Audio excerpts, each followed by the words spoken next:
Vou aproveitar a sua presença também, Gabriel, e vou fazer uma coisa que eu esqueci de fazer antes. Eu vou te passar os slides da aula de agora e também já vou aproveitar para passar o link da atividade de vocês. E aí a gente pode falar sobre... Tá bom, professor. Eu já mando já nos dois grupos dele. Beleza, eu agradeço.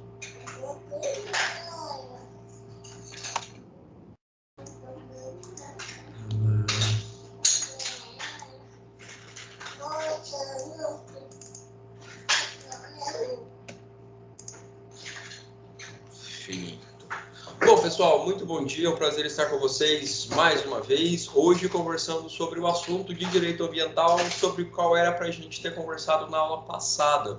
Eu tive problemas de comunicação, de internet, não consegui dar aula na quinta, não consegui dar aula na sexta, só no começo dessa semana tudo deu certo. E aí eu estava olhando o nosso cronograma, o que a gente tem de tempo para a disciplina ainda e o ponto que nós estamos nela, e eu achei por bem aproveitar essa próxima aula ao vivo hoje mesmo para tratar desse assunto, porque a gente praticamente já esgotou a nossa ementa de direito ambiental. A aula que eu dou hoje é uma aula que ela é relativamente um plus, é um a mais em relação à ementa, e a gente na aula que vem vai apenas falar a mais de crimes ambientais. E aí a gente encerrou a disciplina praticamente. Então, hoje são 28, a aula que vem são 4. Nós não vamos pegar mais feriados até o fim do semestre, então a gente está com prazo bem tranquilo na condução da disciplina. Então, a gente está com bastante folga para trabalhar. Então, não sinto necessidade de me afobar e gravar, porque vocês não teremos prejuízo nenhum em relação aos conteúdos que estão sendo ministrados. Então, a aula que seria a semana passada está sendo hoje. Em resumo, é isso. Quer falar alguma coisa, Gabriel? Não, acho que eu só deixei no... O microfone aberto. Beleza. Mas, bom, pessoal, dito isso, eu também tenho 2 recados para dar para vocês. O primeiro recado, acho que eu estou compartilhando a tela, deixa eu falar do que seria o segundo. Vocês estão sabendo do avaliar já? Vocês já foram avisados 50 vezes sobre a necessidade do avaliar? Já fiz, professor. Acho que a maioria do segundo semestre também era. Então tá tudo certo, gente. É que nós, professores, também fazemos avaliar. Nós tivemos uma reunião na quarta-feira, acho, ontem. Não, mentira. Terça-feira à noite. Sobre a necessidade de reforçar com vocês também ao longo dos próximos dias a entrega do avaliar. Então, assim, se vocês já estão cientificados, acredito que como a gente está na quinta-feira, vocês já tiveram aulas com outros professores que reforçaram isso com vocês, eu não vou ficar falando mais. Em suma, façam avaliar, em suma, é importante e, de fato, o resultado do avaliar, ele funciona como um lastro para que nós, professores, a coordenação do curso, consiga pleitear algumas melhorias em relação ao curso. Então, os resultados que aparecem no avaliar são muito importantes para a gente nesse sentido. Não estou falando isso apenas por falar, realmente é um momento bastante importante para que a gente consiga, a partir das impressões de vocês, seguir melhorando no curso. Mas, bom, avaliar. E agora, muito importante, a gente tem também a atividade 3 de vocês. Deixa eu compartilhar a minha tela.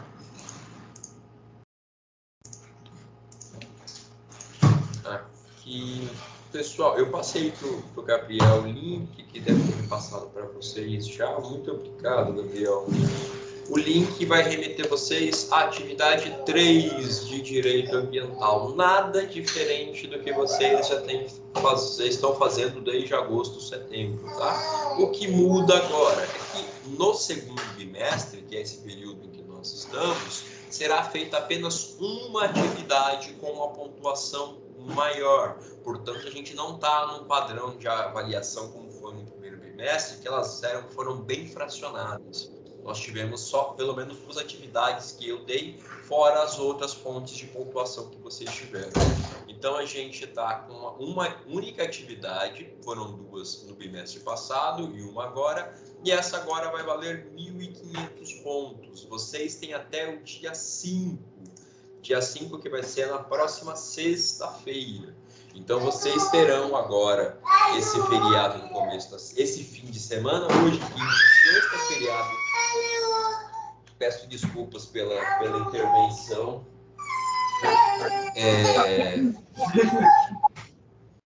Só um pouquinho, gente. Oi, Bia. O que foi? Vem aqui, mamãe. Traz o Hulk. Traz o Hulk. Deixa ela aí, deixa ela brincar.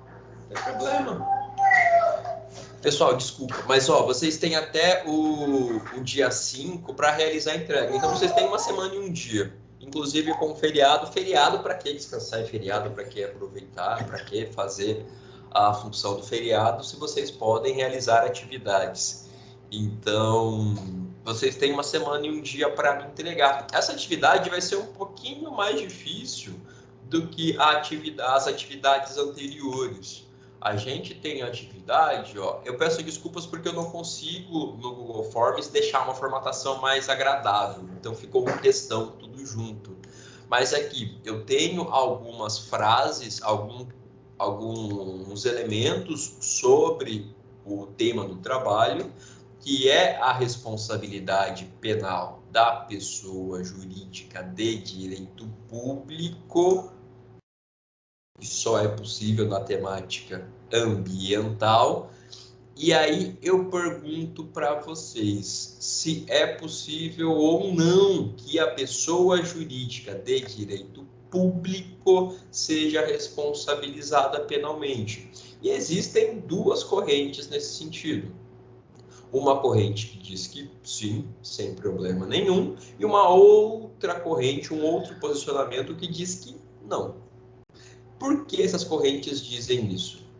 Eis a tarefa de vocês, eis a atividade. Eu quero que vocês, pessoal, achem e elenquem um argumento para cada uma das correntes, tá? Eu quero que vocês, nessa atividade, façam, 2 parágrafos, não precisa ser grande como sempre, sejam sempre objetivos. Em um parágrafo você vai me dizer um argumento sobre por que penalizar por crime ambiental pessoa jurídica de direito público. Quando eu me refiro a pessoa jurídica de direito público, eu estou falando da administração pública. Eu estou falando de União, Estado, Distrito Federal, municípios e também autarquias e fundações autárquicas, que são as únicas pessoas jurídicas de direito público no Brasil. Embora você tenha outras entidades da administração pública indireta, como empresa pública e sociedade de economia mista, elas não têm natureza jurídica de direito público. Só para fazer esse parêntese para vocês, porque talvez vocês não tenham visto esses tópicos ainda. Mas a pessoa jurídica de direito público, ela pode responder por crimes ambientais, lembrando que nos termos do artigo 225 da Constituição e nos termos da Lei de Crimes Ambientais, a Lei 9.605, que nós vamos estudar possivelmente na aula que vem, nós temos a responsabilização da pessoa jurídica por crime ambiental. Ponto. A Constituição e a lei não fazem distinção entre PJ de direito público e PJ de direito privado. Então, dentro desse contexto, eu quero que vocês coloquem para mim o argumento. Olha, a pessoa jurídica de direito público deve responder por crimes ambientais por conta disso. Se você achar julgado, jurisprudência, pode colocar ali, entre aspas, o STJ já entendeu que deve responder por conta disso. Abre aspas, coloca um trechinho pontual, preciso, não me coloque aqui um julgado com 50 linhas, 50 pontos de ementa, mas ali o que interessa, podem fazer isso, podem copiar trecho de doutrina, colocando a fonte, como vocês acharem melhor. Lembrando que eu sempre prefiro respostas objetivas. Outro parágrafo, não, há outra corrente que diz que a pessoa jurídica de direito público público não pode responder por crime ambiental por conta disso. 2 pontos e você me diz. Existem alguns argumentos no plural para cada uma das correntes. Eu quero que vocês façam esse exercício de elencar um argumento para cada uma das correntes para que vocês tenham a compreensão e o domínio dessa discussão. Se quiser, inclusive, dizer qual você concorda, qual você acha mais correto, também fica à vontade, não tem problema nenhum. Mas percebam que o meu enunciado, e eu reforço bem isso para vocês aqui, pessoal, um argumento a favor e um argumento contra. Portanto, são 2 argumentos. Se você só me apresenta um argumento, você de cara já perdeu metade da sua nota, porque eu te pedi 2. Então, a nota total, os 1.500 pontos, serão atribuídos ao aluno ou à aluna que apresentar de maneira devida, a contento, 2 argumentos. Se você apresenta só um, sua nota já foi para metade. E aí eu vou analisar o argumento que você apresentou e ver se ele está bem demonstrado. Então, não se esqueçam, tenho certeza que vai chover gente que vai colocar só um argumento, então por isso que eu estou fazendo essa ressalva com vocês, tá? Um argumento a favor e um argumento contra dessa possibilidade. Alguma dúvida em relação a essa atividade, pessoal? Tudo igualzinho já tem sido, ela só está, acho que um pouquinho mais difícil e, consequentemente, ela tem a pontuação maior.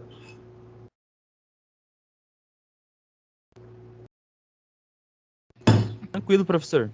Não, professor, eu só queria saber qual que é a lei que você falou ali.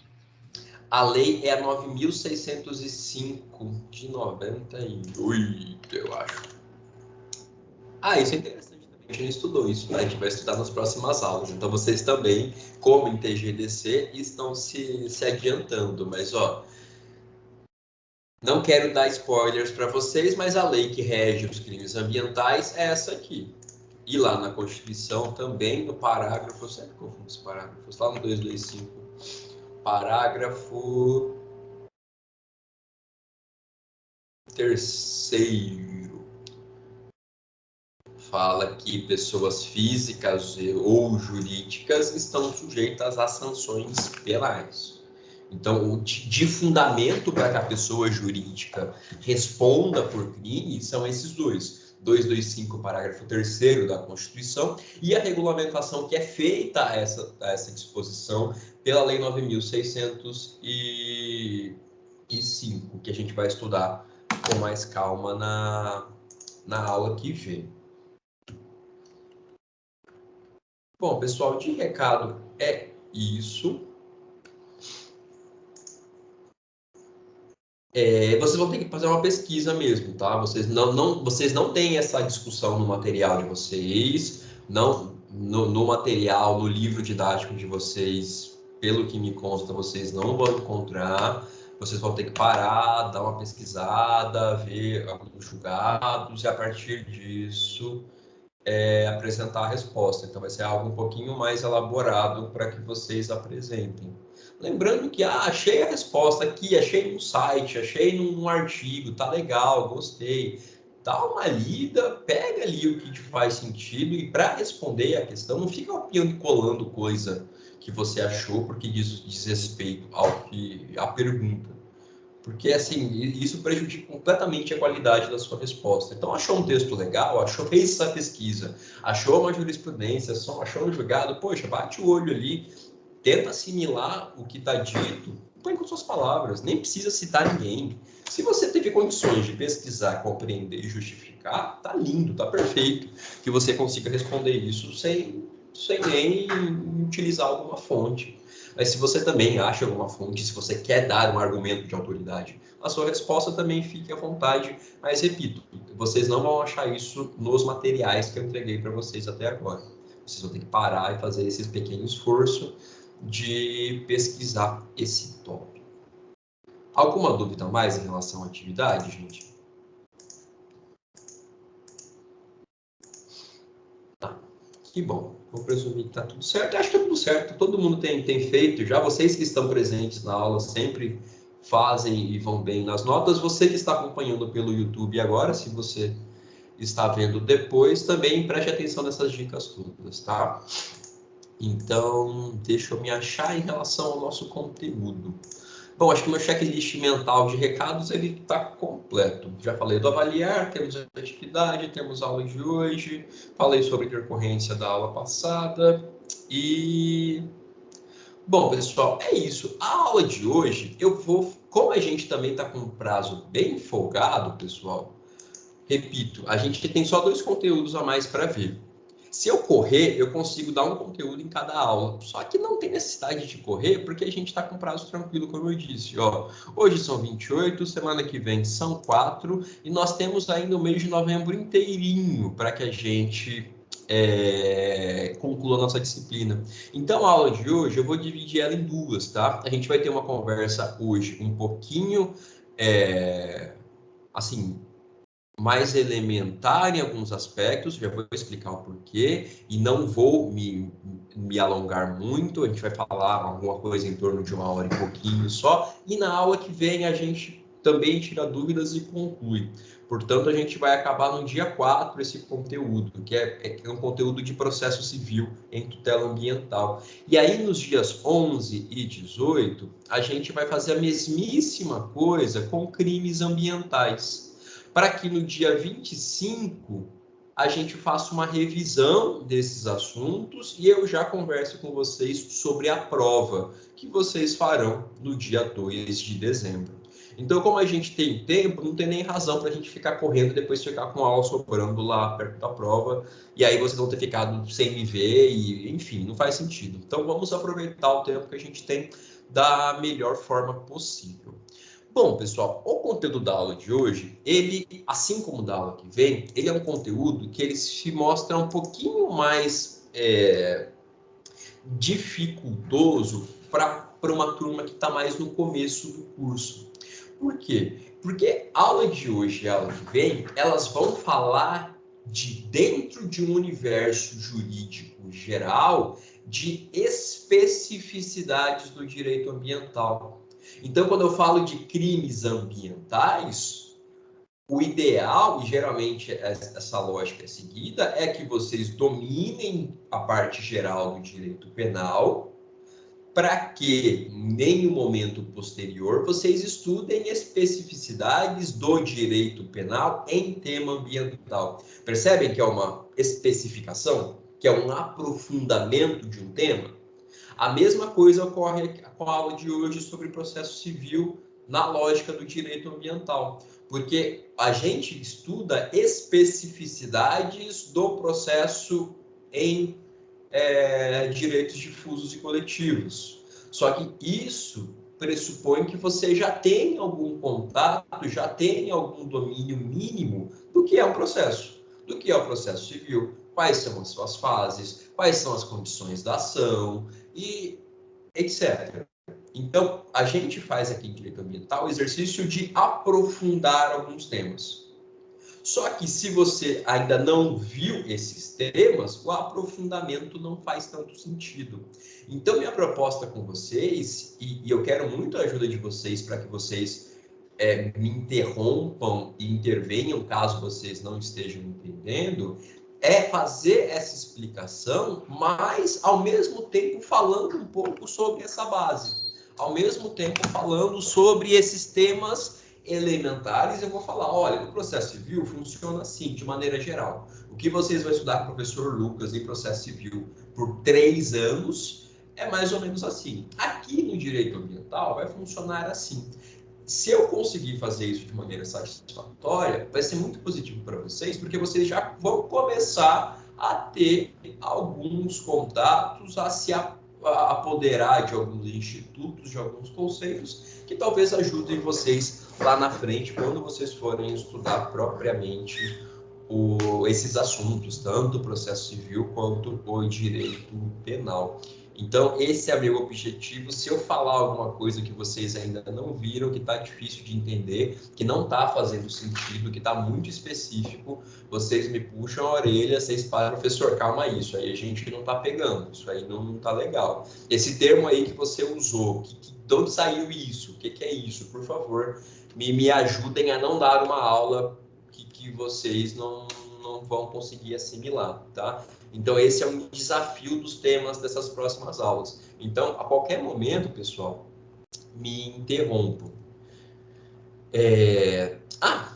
Do que a gente está falando propriamente? A gente está na unidade 4 mais uma vez, e a gente fala hoje do tópico que no livro de vocês, na ementa, está como tutela civil ambiental. Eu vou rebatizar de tutela judicial e extrajudicial do meio ambiente. A gente vai falar de como se dá essa proteção em uma ação judicial e fora de uma ação judicial no meio ambiente. Ou seja, quando o meio ambiente ele é lesado ou se encontra na iminência de ser lesado, o que fazer? Como atuar? Quem pode fazer isso? Em que medida a ação judicial é o adequado para fazer isso? Bom, pessoal, coisas que eu preciso que vocês tenham um conhecimento. Se vocês já viram, legal, a gente faz uma revisãozinha. Se vocês não viram, vocês começam a conhecer agora. O processo individual, pessoal, ele é o que vocês estudam à luz de acordo com as disposições do Código de Processo Civil na disciplina de Direito Processual Civil. Esse processo ele só existe para essa finalidade. Ele vai seguir um ritual, um procedimento. Esse procedimento, ele tem como objetivo, como escopo, fazer com que o Poder Judiciário reconheça que se alguém tem direito ou não tem direito a uma dada pretensão. Para que isso ocorra, eu preciso chamar para o processo as pessoas que estão envolvidas, para que elas tenham a oportunidade de exercer o contraditório, a ampla defesa. Eu preciso reunir provas para que quem julga, o juiz e depois os tribunais, tenham condições de entender qual é o quadro fático que está sendo analisado e, a partir disso, aplicar o direito. E eu preciso também, em outro momento, uma vez decidida essa questão levada ao Poder Judiciário, que o que foi decidido seja cumprido. Então, esse processo, o processo de maneira geral, ele vai ser dividido em algumas fases. Vai ser a fase postulatória.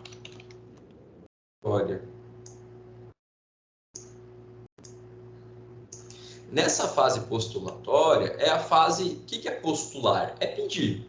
É a fase em que vai haver, por exemplo, a apresentação da petição inicial. A petição inicial tem que ter alguns requisitos.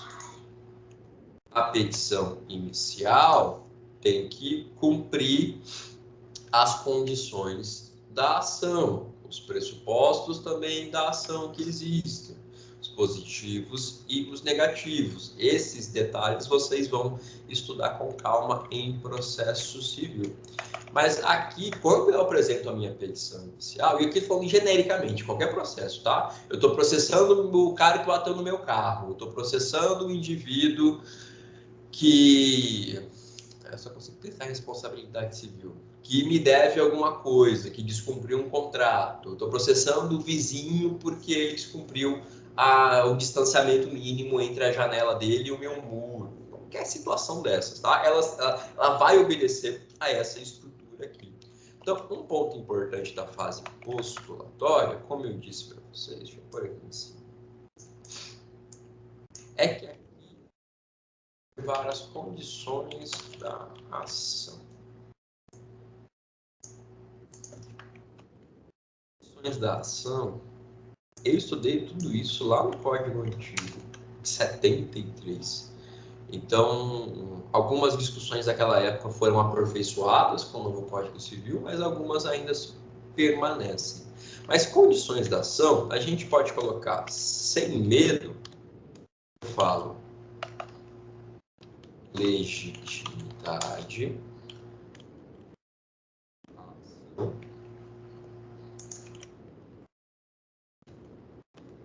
nós também falamos em interesse de agir, que vai se subdividir em necessidade e utilidade. Talvez quando vocês estudarem isso aqui, deixa eu até colocar em colchetes, alguém fale para vocês uma tal de uma adequação. Eu discordo. Tá, eu não sei se eu devia estar falando isso, porque também isso já vai aprofundar.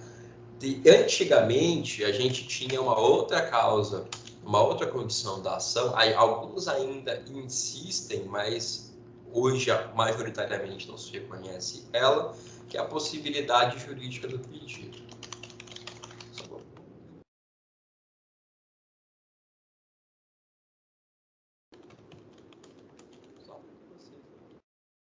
Então, quando eu vou até o Poder Judiciário, quando eu apresento a minha petição inicial, um dos exercícios que é feito pelo juiz de cara, quando ele recebe minha petição inicial, é entender se eu preencho as condições da ação.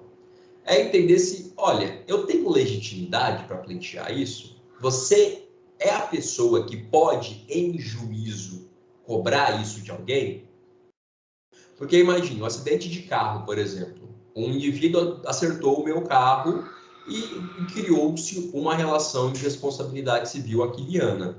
Só que em vez de eu, Guilherme, proprietário do carro, sei lá, ajuizar a ação, um vizinho meu quer ajuizar a ação, porque ele falou, não, deixa, na verdade, você estava me devendo, então eu ajuizo a ação e eu vou ajuizar em seu nome a ação. Isso pode? Não, isso não pode. Não, em regra, é vedado que uma pessoa pleiteie em juízo direito de outra. Em regra, isso não pode acontecer. Então, a legitimidade já de causa, legitimidade para a causa, nada mais é do que saber se as pessoas que estão no polo ativo da ação, que é a pessoa que vai pleitear algo, e as pessoas que estão no polo passivo da ação, que são as rés, as que vão responder em juízo, são as pessoas que devem responder pelo caso que está sendo apresentado. Então, os fatos são esses. Realmente, a pessoa que está pleiteando é a pessoa que tem legitimidade para isso? É a pessoa que é titular do direito envolvido? É, beleza. Você tem legitimidade. A pessoa contra quem você está pleiteando, a parte ré, a parte demandada, a parte requerida, ela é a pessoa que tem obrigação jurídica de responder por essa ação? Beleza, então, você tem legitimidade para a causa. Então, primeira condição da ação, check. Segunda condição da ação, ela é o interesse de agir. E eu fico só com os elementos de necessidade e utilidade. É necessário que você busque o poder judiciário? Você realmente precisa que o poder judiciário se posicione, julgue essa causa para que você tenha uma solução? Por exemplo, eu estou ajuizando uma ação, só que, na verdade, a situação está resolvida já. Eu não preciso do Poder Judiciário. Na verdade, o cara que eu estou processando, ele me pagou já. Ele já reconheceu que eu estava certo e me pagou. Tem necessidade de eu ir ajuizar uma ação? Não tem nenhuma, está resolvida a situação. Outra situação também, é útil o provimento jurisdicional, a decisão do juiz que você procura, ela tem utilidade prática na situação que você está descrevendo, na situação que você está apresentando em juízo? Se ela se apresentar como, às vezes, existe também o que se chama de perda do objeto, que muitas vezes nada mais é, durante a ação aconteceu alguma coisa, algo parecido com pagamento, mas eu estou pleiteando a devolução do carro também. E aí, sei lá, por alguma razão, a outra parte devolveu o carro que eu vendi para ele. Qualquer coisa assim. Houve perda do objeto, não há mais por que decidir aquilo. É inútil qualquer provimento jurisdicional que dali saia. Só provimento jurisdicional é só um jeito de falar que é uma decisão judicial, é um provimento da jurisdição. É algo que foi dito pelo Poder Judiciário. Então, em linhas muito gerais, são esses os elementos que o Poder Judiciário vai analisar. E aí alguns falam em adequação, que seria, ó, você escolheu o procedimento certo, então você ajuizou uma ação ordinária, você ajuizou, impetrou mandado de segurança, você ajuizou uma ação específica de consignação e pagamento, qual era a ação correta aqui? Então, alguns vão falar que esse seria o interesse de agir, mas na verdade não é, porque você pode corrigir isso. E o próprio Poder Judiciário pode corrigir, adequar ou te intimar para que você, na condição de autor, faça as adequações e as emendas necessárias à sua petição inicial. E aí, existia, e eu vou deixar esse asterisco aqui para vocês, o que se chamava de possibilidade jurídica do pedido enquanto condição da ação, que era, você não podia pedir algo juridicamente impossível. Por exemplo, eu não poderia pedir em juízo, sob a análise dessa condição da ação, que eu fosse, sei lá, proprietário da Lua. Juridicamente é possível? Existe a condição de alguém ser dono, proprietário, usar, gozar e dispor daquele ponto fora da Terra? É impossível. Então, você teria sua petição inicial recusada, sua ação não iria adiante, porque você não preencheria esse requisito. Isso hoje se resolve a partir de outros critérios que não os da condição da ação.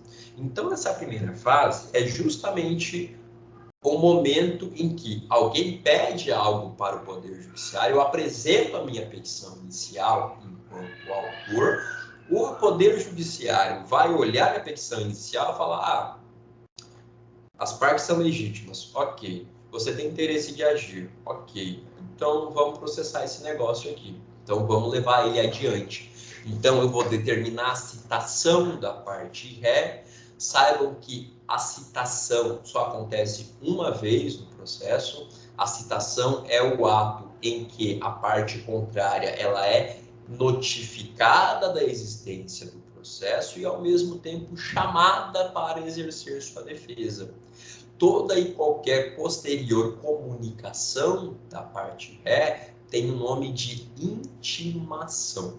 A citação só acontece uma única vez. A citação é a comunicação inicial da parte contrária em relação à existência do processo e também a oportunidade que se abre para que ela apresente sua versão.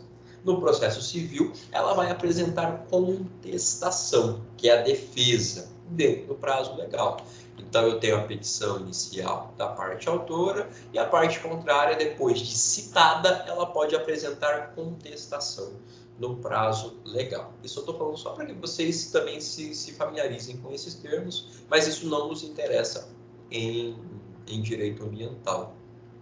Depois desse primeiro momento, em que nós temos a petição inicial, o juiz recebendo essa petição inicial, processando essa petição inicial, e a citação da parte ré e a apresentação de contestação. Se a parte ré não apresenta contestação, ela é considerada revel. Mas, enfim, depois desse primeiro momento, a gente vai para uma outra fase do procedimento, que é a fase instrutória.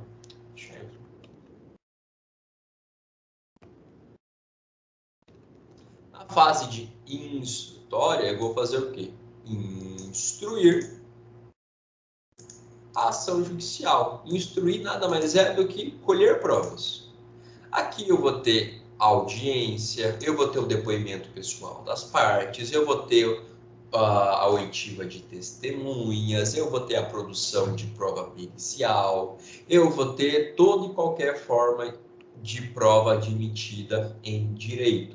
O juiz pode indeferir provas que sejam protelatórias. Por exemplo, estou pedindo prova só para tumultuar o processo, só para ganhar tempo, por exemplo, entre outras situações. Mas, em regra, as partes podem produzir as provas que pretenderem para demonstrar as suas versões. Então, o autor vai querer, na fase instrutória, levar para o processo todo tipo de prova que reforce o que ele está dizendo.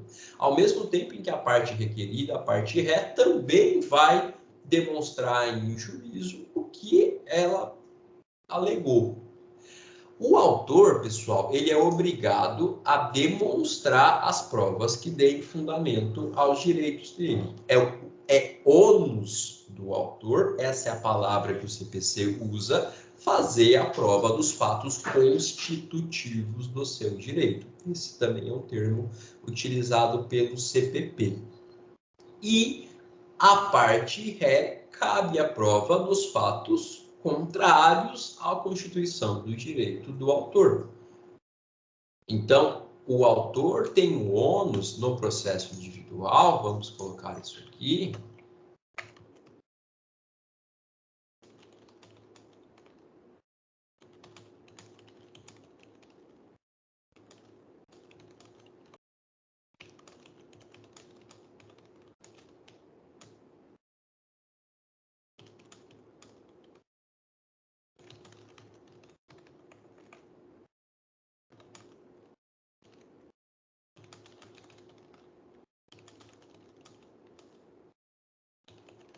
Isso aqui, no processo individual, se chama distribuição ônus da prova. O sentido mais leigo é obrigação, é o dever que a parte... Deixa eu só diminuir minha fonte aqui, senão não vai caber. Então, isso vai se dar no processo individual.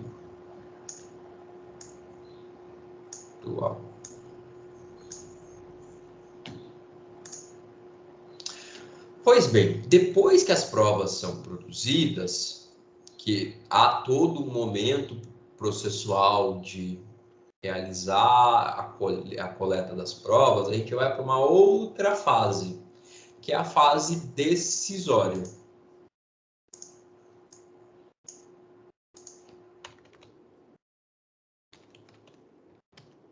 A fase decisória, em um primeiro momento, quando estou diante de um processo, em qualquer situação em processo civil, ela vai se dar por meio da prolação da sentença. A sentença é o ato do juiz de primeira instância que decide a causa.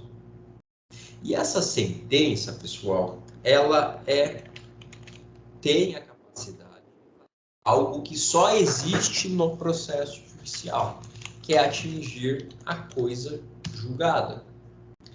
Coisa julgada nada mais é do que a definitividade daquela decisão. Uma vez que uma decisão judicial transita em julgado, ela não pode mais ser alterada. A não ser em algumas situações muito extraordinárias, muito específicas, em que você vai poder utilizar algo chamado de ação rescisória. Mas uma vez que transita em julgado uma sentença, uma decisão judicial, ela se torna imutável. Eu não posso agora ajuizar uma outra ação pedindo a mesma coisa. Olha, seu juiz, então você disse aquela vez que eu estava errado. Mas olha que legal aqui, eu acho que eu tenho um argumento novo agora, seu juiz. Vou ajuizar a mesma ação. Não, você não pode.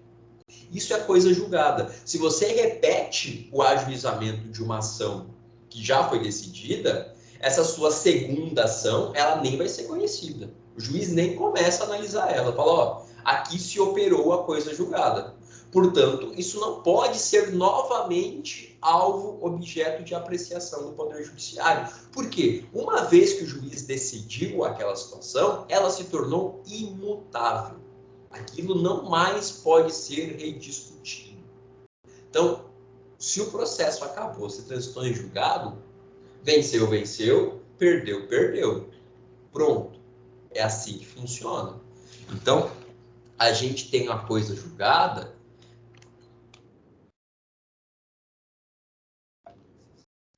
Tá. Então,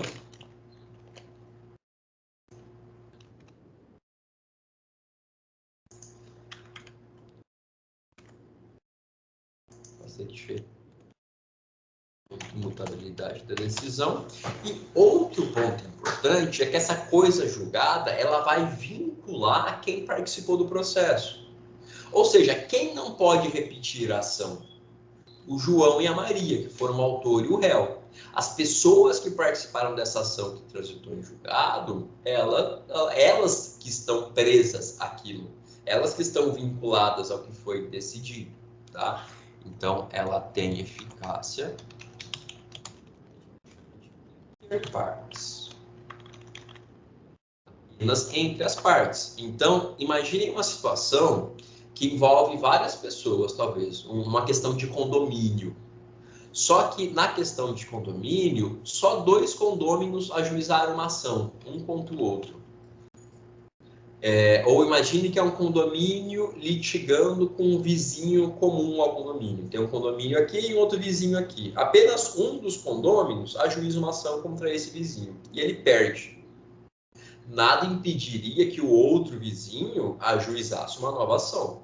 Por quê? Porque o vizinho, o segundo vizinho, ele não está vinculado pela coisa julgada. A coisa julgada só faz efeito entre as pessoas que participaram da ação. Então, só o vizinho 1 e o réu. Eles estão presos, eles estão vinculados à coisa julgada. As demais pessoas do planeta não estão. Por quê? Quem participou do processo? Quem trouxe argumentos? Quem produziu provas? Apenas essas 2 pessoas. Então, elas estão presas à coisa julgada. As demais pessoas do planeta, não. Portanto, a coisa julgada apenas vai apenas vai sujeitar essas partes, os indivíduos que compuseram, seja o polo ativo, seja o polo passivo da ação. Uma coisa, pessoal, que não nos interessa aqui em direito ambiental, mas que é uma outra fase do processo, só para que vocês saibam também, depois dessa fase,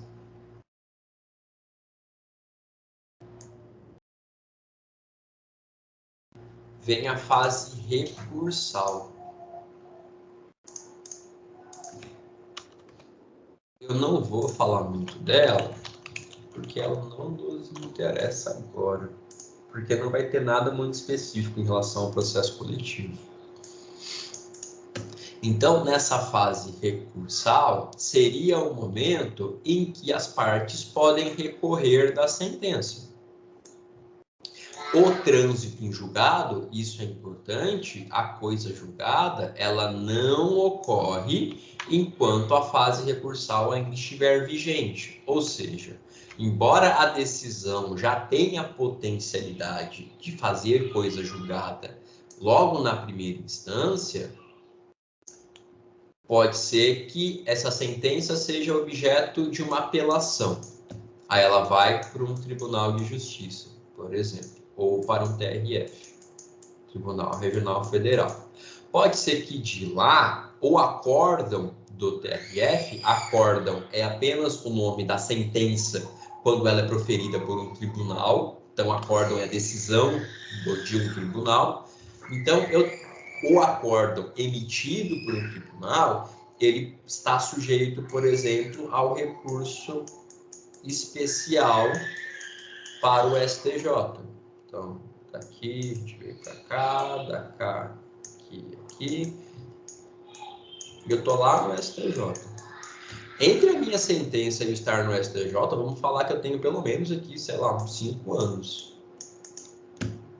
E pode ser ainda, eventualmente, se eu preencher alguns requisitos que são bem difíceis de eu preencher, que eu ainda consiga interpor um recurso extraordinário para o STF. Então, o trânsito em julgado, ele pode se dar aqui no primeiro grau, se ninguém recorrer à decisão da sentença. Então, imagine, o juiz proferiu sentença, ninguém recorreu, trânsito em julgado. Acabou, tornou imutável, tornou indiscutível. Se alguém recorre, o trânsito em julgado ainda não acontece. O trânsito em julgado só vai se operar, só vai se consolidar quando não for mais possível recorrer. Na nossa estrutura do Poder Judiciário, isso pode acabar lá no STF. a depender da sua situação fática. Você tem uma situação que cabe recurso para o STF, você tem uma situação que cabe recurso para o STJ, nós chamamos STJ e STF de instâncias extraordinárias. Eles não trabalham mais com fatos, eles só trabalham com teses jurídicas. Então, fatos não são analisados pelo STJ e pelo STF como instância recursal. Eles não analisam fatos quando eles estão apreciando recursos. Quem analisa fato é juiz e tribunal ordinário. Então, instâncias ordinárias são a primeira e a segunda. A gente chama de ordinária. STJ e STF e extraordinária. A coisa julgada pode ocorrer em qualquer fase dentro da dinâmica recursal, desde que o judiciário pare de se pronunciar.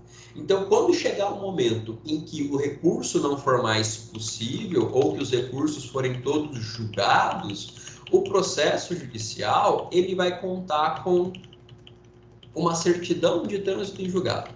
Vai ter um documento que alguém que trabalha na justiça vai colocar em 2 linhas. Certifico que a decisão retro de página tal ou de referência tal transitou em julgado no dia D.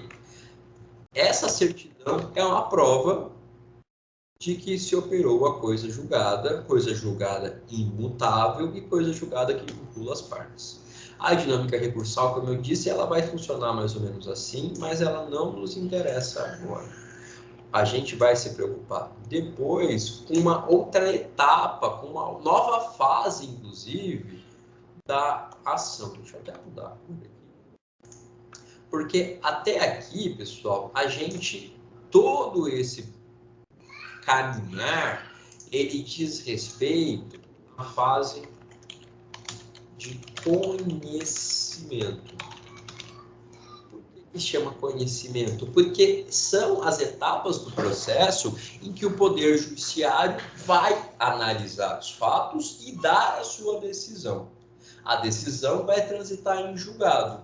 Depois que a decisão transita em julgado, o que eu preciso fazer? Dar cumprimento a essa decisão. Então, existe uma outra fase que vai ser diferente, que vai ser a fase de cumprimento de sentença. E que vai ter alguns pontos de contato com outra coisa que se chama execução. Quando eu tenho a fase de conhecimento e depois eu vou cumprir a decisão judicial, o juiz já disse, o judiciário, melhor dizendo, um acórdão, uma sentença já disse que o fulano está condenado a pagar tal coisa para o ciclano. Então agora eu vou dar cumprimento à sentença. Ou seja, eu vou cobrar a pessoa. Eu vou falar, olha, João da Silva, você tem 10 dias para pagar, sob pena de multa. Olha, João da Silva, se você não pagar, eu vou penhorar seus bens. Se você não pagar, o Poder Judiciário vai bloquear seu veículo, vai pegar o saldo que você tem na sua conta bancária, pode ir na sua casa e levar sua televisão embora penhorada, levar a leilão. Essas medidas de cumprimento de maneira forçada, impor que alguém cumpra uma decisão do judiciário, ela é feita nessa fase aqui. Se a ordem que eu estou cumprindo, ela é oriunda, ela advém de um processo de conhecimento prévio, a gente chama essa segunda etapa de cumprimento de sentença. Por quê? Porque existe uma sentença para eu dar cumprimento. Um pouquinho diferente é a dinâmica da execução judicial. Na execução, eu não tenho o que a gente chama de título executivo judicial. Eu não tenho uma sentença para eu dar cumprimento. Eu tenho, por exemplo, um acordo. Ou eu tenho, por exemplo, acho que o acordo seria a melhor situação, um contrato descumprido. Eu tenho um contrato com fulano de tal e ele descumpriu e eu tenho aqui os requisitos para que eu não precise passar pela fase de conhecimento. Eu, com o meu contrato e eu com a prova de que a outra parte não pagou, eu posso já diretamente executar ele em juízo. Eu não preciso nem passar. Então, a lógica é a mesma, é a maneira de forçar a pessoa a cumprir, a pagar, a fazer ou a deixar de fazer alguma coisa, as obrigações de fazer, não fazer e pagar. E uma vai ter relação com uma sentença cumprida e outra vai ter relação com uma outra forma de reconhecimento da obrigação de alguém. Mas essa fase, ela de qualquer forma, ela está ligada a esse momento de agora impor a decisão, fazê-la cumprir por meio desses elementos coercitivos.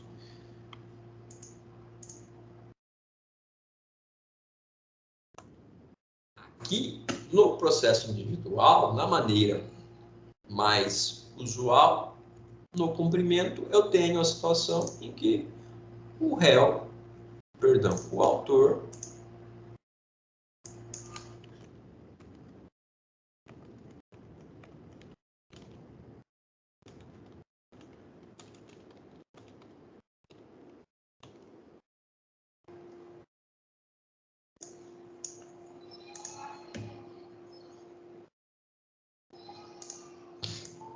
e aqui vamos subdividir, só eu vou colocar liquidação. A liquidação, pessoal, nada mais é do que eu tornar líquida uma obrigação, talvez.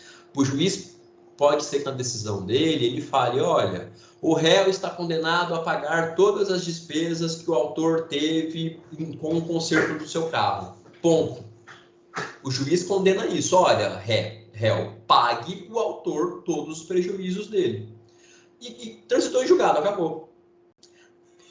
Antes de eu dar sequência a esse procedimento, a minha próxima etapa vai ser quantificar, liquidar essa condenação. Eu vou comprovar na nova fase do processo, na fase de cumprimento de sentença, olha, eu tive um prejuízo de R$3.000, está aqui, ó, as notas. O juiz disse, réu, pague os prejuízos do autor. E agora, na fase de liquidação, eu vou demonstrar que valores são esses. Eu vou tornar líquida, eu vou tornar certa a obrigação, eu vou quantificar a obrigação. Então, isso pode ser, em alguns procedimentos, isso é necessário. Em outros, o juiz, já na sentença, ou o tribunal, já no seu acórdão, já torna líquida a obrigação. Mas liquidar nada mais é do que deixar certa, quantificada a obrigação.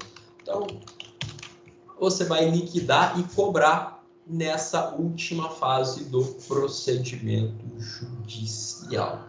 Então, pessoal, em linhas muito gerais, isso aqui é processo civil, vocês vão estudar isso por, sei lá, 2 anos e meio, 3 anos. Só que vocês vão estudar elemento, isso aqui é uma visão, é como se fosse, vocês estão vendo de cima.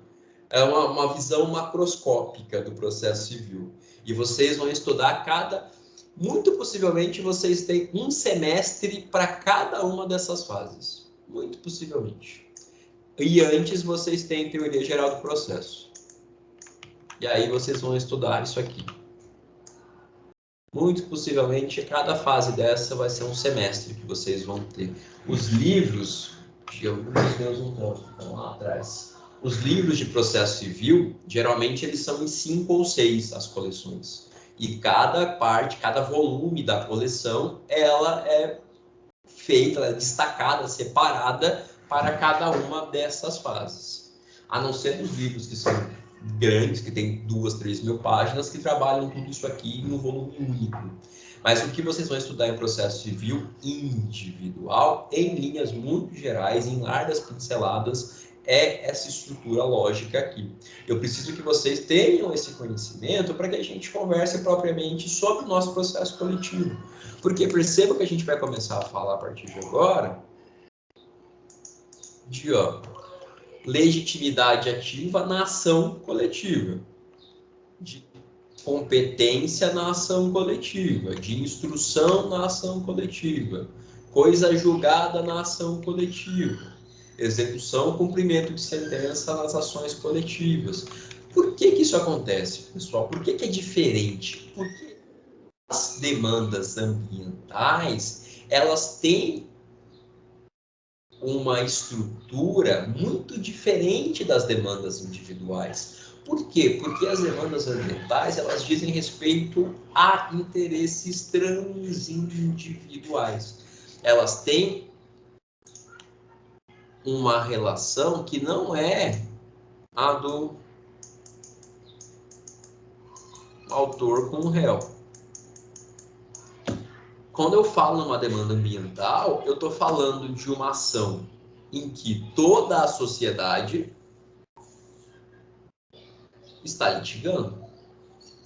Percebam, a gente falou isso várias vezes já, o meio ambiente é um bem comum, inclusive que interessa às futuras gerações.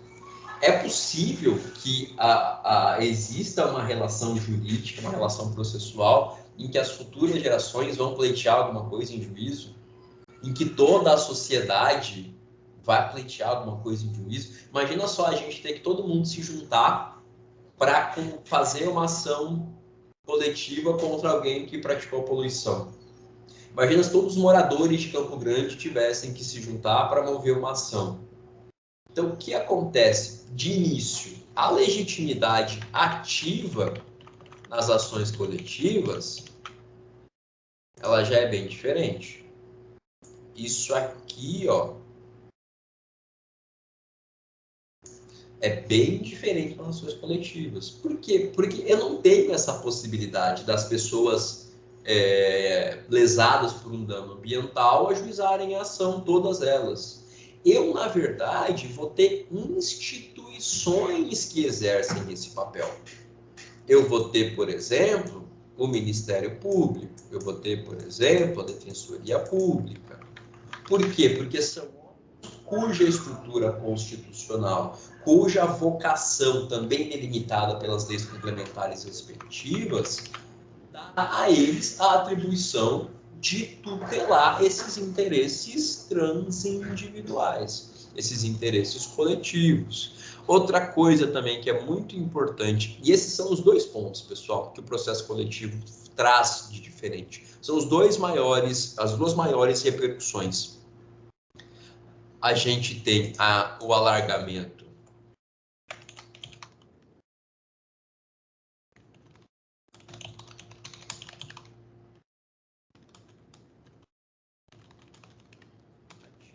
e da coisa julgada. Porque percebam, eu numa demanda coletiva, eu não tô. Não, imagina se eu limitar a coisa julgada a duas pessoas, ao João e a Maria. Faz sentido uma demanda que envolve, não vamos nem falar de direito ambiental, um exemplo, sei lá, demanda consumerista. O banco tal foi foi reconhecido em uma ação coletiva que um banco tal está cobrando taxas abusivas. Faz sentido eu beneficiar apenas o João ou a Maria com essa decisão? Não, eu preciso que todas as pessoas que comungam dessa relação jurídica, que também têm essa relação jurídica com o banco, sejam contempladas também. Eu preciso ter uma decisão que não tenha eficácia apenas interpartes. Eu vou precisar de uma coisa que vai ser diferente, que vai ser a eficácia erga omnes. É um nome feio que quer dizer a todas as pessoas. Do latim seria a todos os homens. Mas como a sociedade não é composta apenas por pessoas do gênero masculino, a todas as pessoas é a maneira mais adequada de traduzir isso. Então, no processo coletivo de hoje, essas duas grandes situações distinguem muito o processo coletivo do processo individual. A minha coisa julgada, ela não é presa às partes. Ela é uma coisa julgada que vai abranger toda a sociedade. É uma coisa julgada que vai fazer com que aquela decisão proferida por um juiz contemple todas as pessoas. Então, se eu tenho uma ação coletiva movida, por exemplo, pelo Ministério Público, e essa ação tem um desfecho favorável, eu vou ter uma situação em que todas as pessoas que são atingidas pela situação levada a juízo serão beneficiadas. Então, a flexibilização, o alargamento, a dilatação da coisa julgada e também da legitimidade ativa são as duas marcas mais importantes que diferenciam o processo individual do processo coletivo. A gente também vai ter algumas diferenças em relação à fase instrutória e também algumas diferenças em relação à liquidação, desculpa, em relação ao cumprimento de sentença, essa fase aqui. Nós vamos ter algumas situações diferentes, porque o patrimônio que é envolvido aqui muitas vezes, quem vai receber os valores, eu não consigo nem quantificar, nem saber quem são as pessoas envolvidas em dano ambiental. Então, os valores que forem cobrados de alguém, eles vão para um fundo. O Fundo de Defesa de Direitos Difusos. Eles não vão para o bolso do Ministério Público ou para o João ou para a Maria. Eles vão para um fundo específico que vai ter os seus recursos destinados à proteção também desses interesses coletivos. Então, a gente vai entender um pouquinho melhor essas situações que eu acabei de falar aqui agora para vocês, mas fazendo esse contraste entre esse modelo de processo individual que vocês vão estudar em processo civil por muito tempo, é uma disciplina bem extensa, e as necessidades do processo coletivo, mas é o processo coletivo em matéria ambiental. Então, é algo específico do específico. Por exemplo, em processo civil, vocês vão ver, ó, eu tenho esse livro que está fácil aqui. Ele é um livro a mais em uma coleção de processo civil. Então, ele já é um aprofundamento, porque ele trata do tema do processo coletivo, que não é o que se estuda no Código de Processo Civil. E dentro dessa lógica do processo coletivo, a gente ainda pode delimitar um pouquinho mais e falar em processo coletivo em matéria ambiental, que ele vai ter outras especificidades, como, por exemplo, a imprescritibilidade, que nós conversamos a respeito na aula passada. Isso é algo próprio das demandas ambientais. Mas, bom, pessoal, nossa missão ver isso com calma. A minha meta hoje é apenas passar para vocês esses conceitos gerais e pelo que vocês podem ver nos slides, a gente vai apenas falar com mais vagar, com mais detalhes sobre essas distinções que eu marquei aqui para vocês. Deixa eu deixar marcado de azul.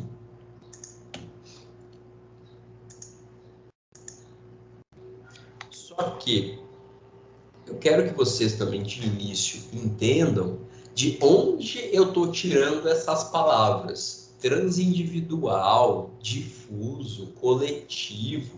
O que é isso? O direito ambiental, o interesse ambiental, ele é, por sua essência, um direito transindividual. Já falei isso para vocês algumas vezes. O que quer dizer transindividual? Uma relação que vai além, que transcende a relação particular, a relação entre indivíduos apenas. É uma relação, portanto, coletiva. Então, os termos deixa eu salvar isso aqui para a gente usar depois.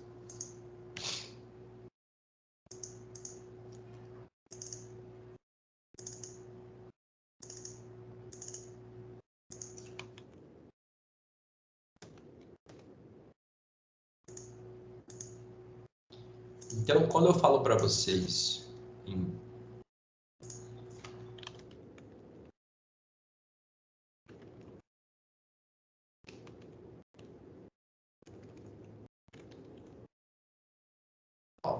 eu falo para vocês em uma relação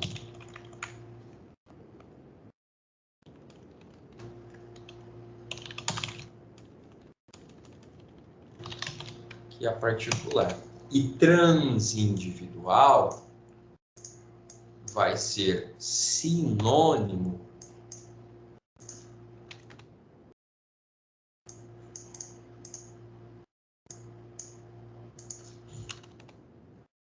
de direito ou situação coletiva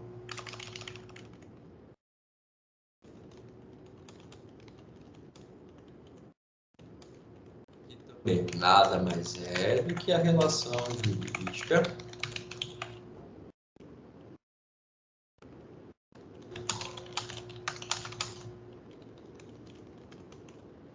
Mas percebam que o nosso direito está ali. Eu trouxe para vocês um artigo e vocês já vão entender. Parece estranho, mas é só um pouco estranho. A gente vai lá no Código de Defesa do Consumidor. Essa é a única disposição em todo o direito brasileiro que nos traz essa delimitação. A gente vai lá no CDC para entender que entre nós, os direitos transindividuais ou direitos coletivos em sentido amplo, vão ser divididos em 3 categorias possíveis.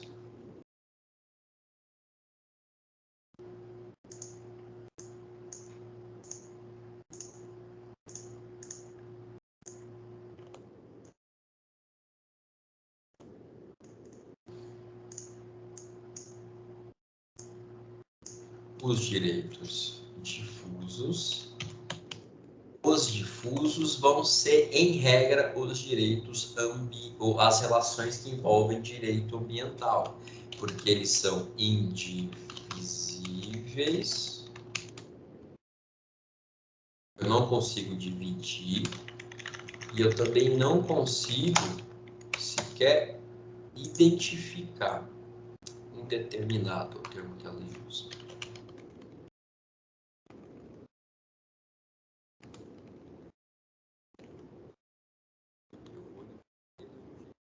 Como a gente sempre fala, pessoal, quando a gente fala em lesão ao meio ambiente, a gente fala de pessoas que não nasceram. É possível eu delimitar? Existe alguma técnica, algum método concebido pela humanidade que eu consiga falar exatamente quem foram as pessoas que sofreram com o desmatamento de uma floresta inteira? Eu não consigo, porque eu não tenho apenas pessoas lesadas diretamente, mas de maneira imediata, indireta, são incontáveis as pessoas que foram atingidas por aquele dano ambiental. Sempre eu vou ter pessoas que diretamente vão sofrer esse impacto, mas a degradação do meio ambiente, a prejudicialidade ao meio, eu não consigo saber. É impossível saber. Portanto, a gente classifica esses direitos como um direito difuso. Eles são situações que eu não consigo dividir, delimitar o que é de quem, e meus sujeitos são indeterminados. A lei também fala que eles estão ligados por uma circunstância de fato, por exemplo, um dano ambiental.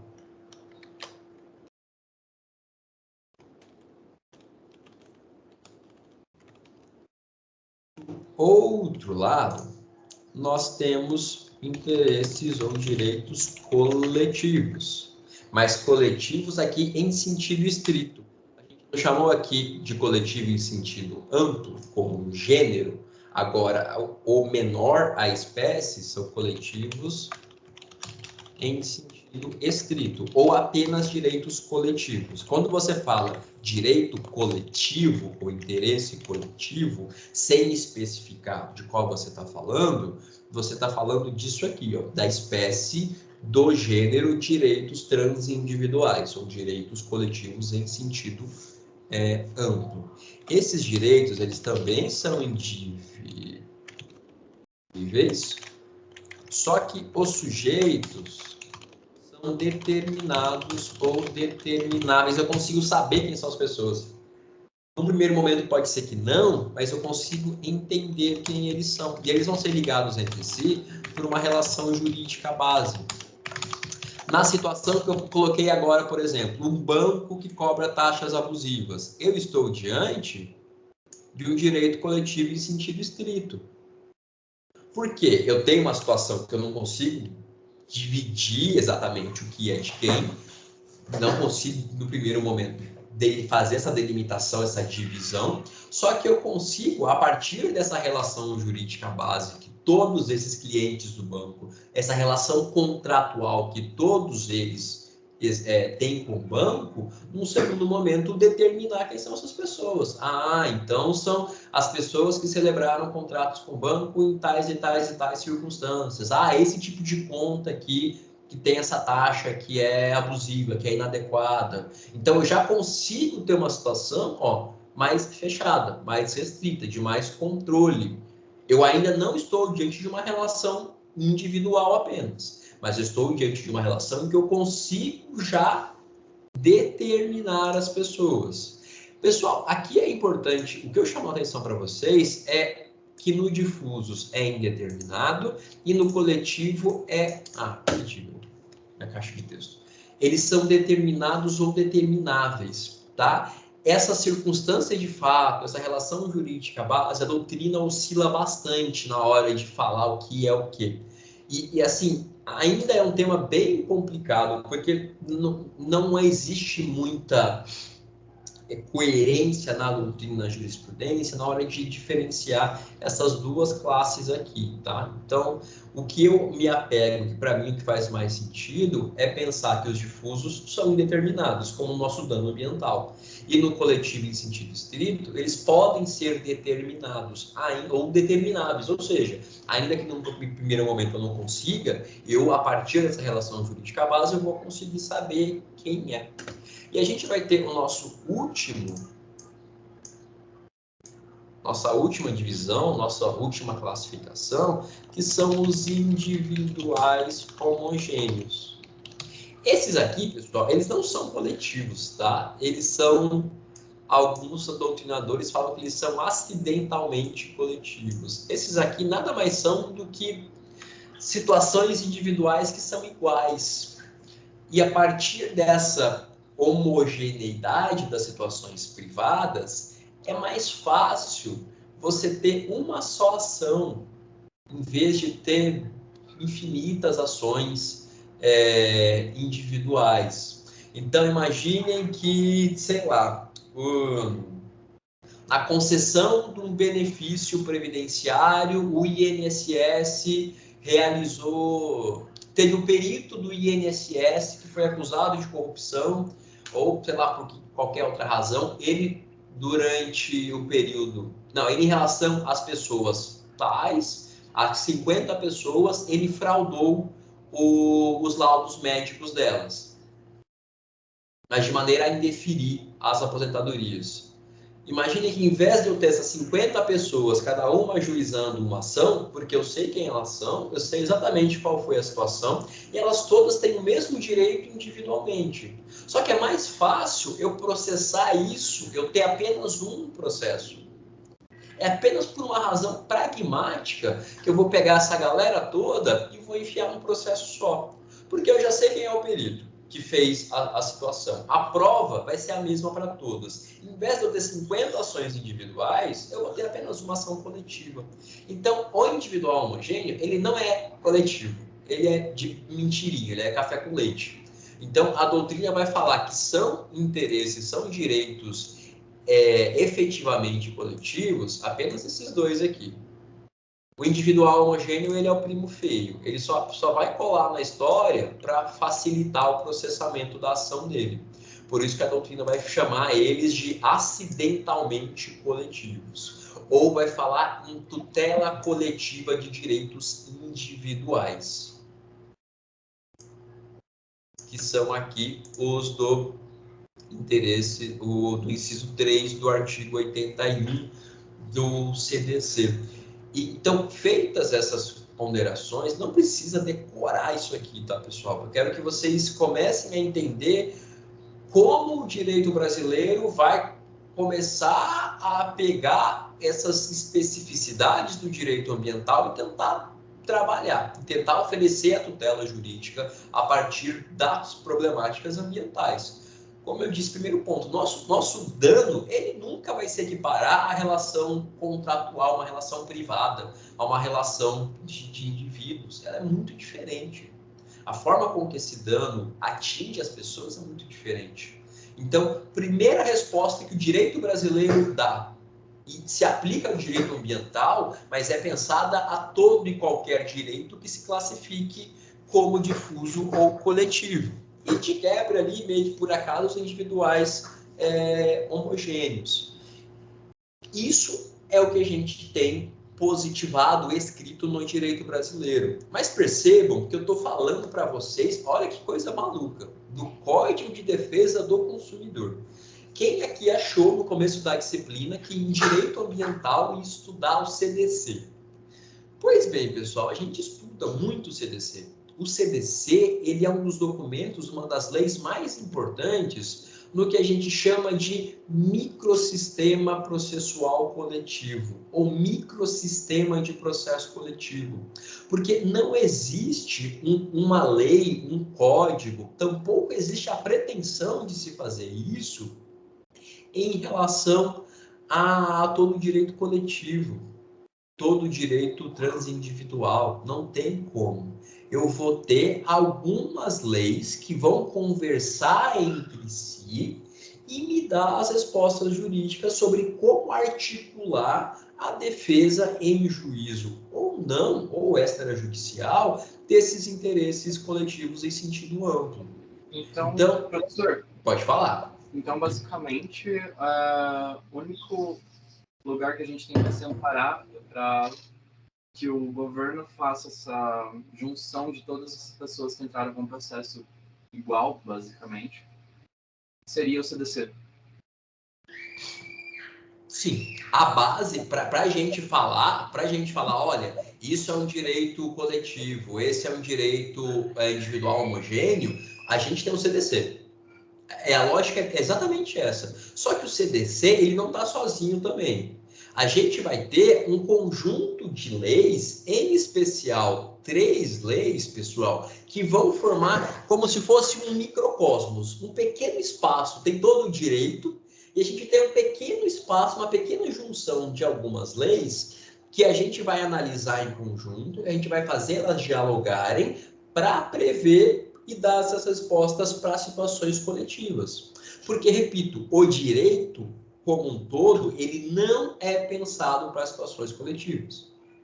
É muito recente esses impulsionamentos e descobertas, já falei para vocês, desde a primeira aula, que o direito ambiental vai surgir nos anos 70, 80, o que para o mundo jurídico é tipo ontem. Então, é muito recente o reconhecimento desses problemas e essas respostas jurídicas, a forma que o direito brasileiro reconheceu de dar, de pensar numa solução, é justamente falando desse microsistema. Então, aqui um trechinho justamente desse livro, aqui, que eu gosto bastante, mas é um livro de direito processual, não de direito ambiental propriamente.